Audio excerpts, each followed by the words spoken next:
Hey guys, it's the Captain here. We're at NAMM in Los Angeles for 2017. My first stop is the Orange booth, and here I am with master designer of all things Orange, Aid. Hello there, Lee. How you doing? Lee the Captain. So what have we got new this year for Orange then? We've got the Rocker 32, the Rocker 15, and the Kongpressor. Cool. Tell me about the rockers and what's new about those. Okay, the Rocker 15 is like a Rocker 30, but I wanted to make a smaller version, and we were getting asked for that amp by players. So I added a tube effects loop on there and a bedroom headroom switch. So for the people that want 1 watt amps, because I refuse to make a dedicated 1 watt amp because it can't be used with drum set, it can only be used in the bedroom, whereas this can venture out of the bedroom, this amp. So when it's on bedroom, when it's on half power on the front, it's half a watt. When it's on full power on the front, it's 1 watt. Cool. And when it's on headroom, when it's on half power, it's 15. And that's a 110. 110 to keep the size down, because people like dinky these days. Yep. They do. So what happens on the 32? How does that differ? The 32, I gave it 2 15 watt output stages and 2 effects returns. And one of the returns has a cathode follower, one doesn't, so it's always a little bit stereo.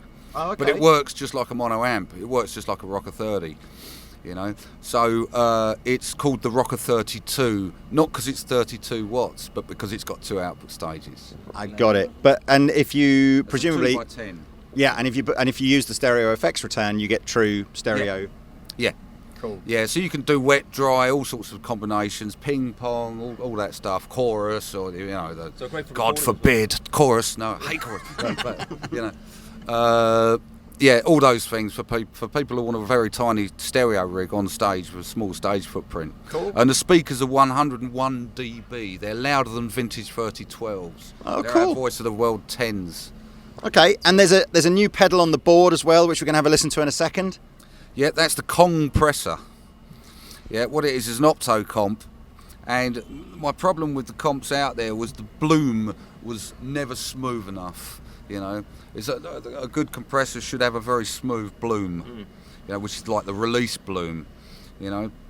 So this, I spent 2 years designing this to get the bloom really smooth. Okay. And we ended up going optical, but we found people who could make genuine ROS compliant opto couplers.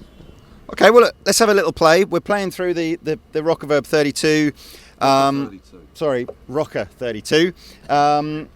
You're just hearing a mono feed, by the way, of this, just because of we've actually done a demo of this amplifier on Andertons TV or Chapper's TV. I can't remember, one of the two. I'll put a link in the description below, and you can hear it in all its stereo glory. So we're probably going to focus more on this Kongpressor now. So do you want to play and I'll twiddle knobs so people can see what's happening?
Good, isn't it? Happy days. Okay, cool. Well, thanks ever so much to Aid and the Orange chaps. I'll put it up against any compressor on the market and it will slay it.